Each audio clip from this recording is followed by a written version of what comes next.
គម្រោង Condo J Tower 3 គឺជាគម្រោង Condo ស្តង់ដារជប៉ុនដែលមានកម្ពស់ខ្ពស់ជាងគេនៅក្នុងប្រទេសកម្ពុជាតែម្ដងកម្ពស់របស់គេគឺ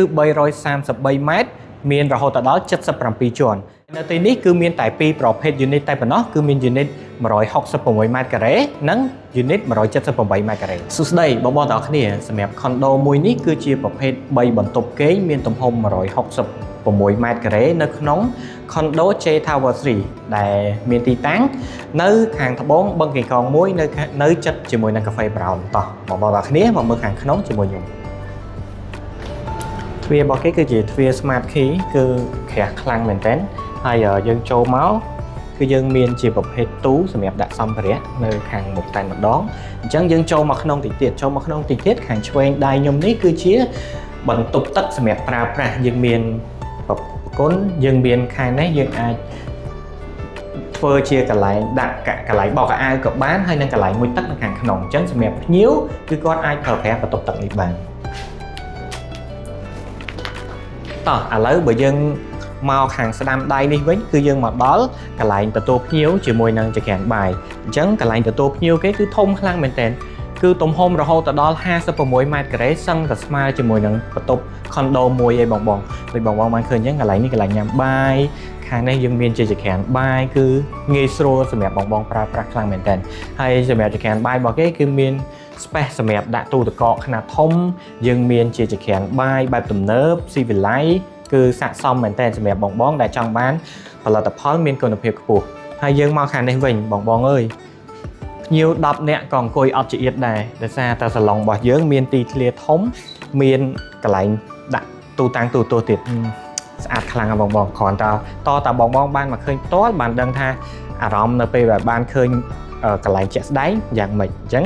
បងនេះគឺជាបន្ទប់គេងទី1បន្ទប់គេងទី1នេះគឺយើងអត់មានជា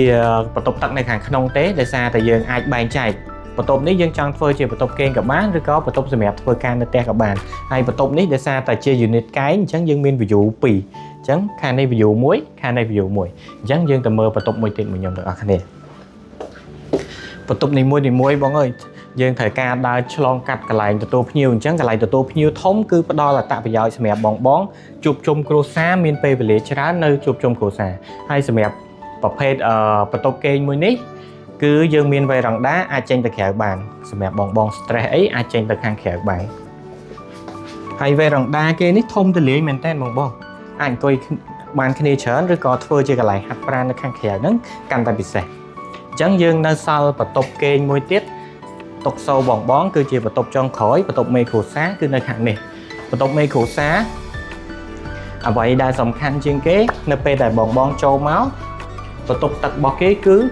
មានបាញ័រសម្រាប់បងស្រីចូលចិត្តត្រាំទឹកដោះគោអីគឺត្រូវម៉ាច់តែម្ដងបងនេះបាញ័រគឺធំណាស់តោះឥឡូវយើងទៅមើលខែគេងបងសម្រាប់ខែគេងរបស់គេនេះរឹតតែទលាយទៀតដោយសារតែគេ design ទូកៅអៅនៅខាងនេះខែគេងនៅខាងនេះអញ្ចឹងអត់មានអីស្មុគស្មាញទេហើយ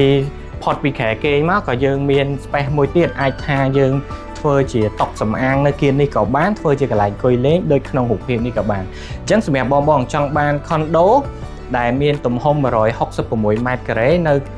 ក្នុងគម្រោង J Tower 3បងអាចធ្វើការតម្លាក់លេខឬក៏ទំនាក់ទំនងមកកាន់ Telegram របស់ពួកយើងដើម្បីទទួលបានព័ត៌មានលម្អិតបន្ថែមសូមអរគុណ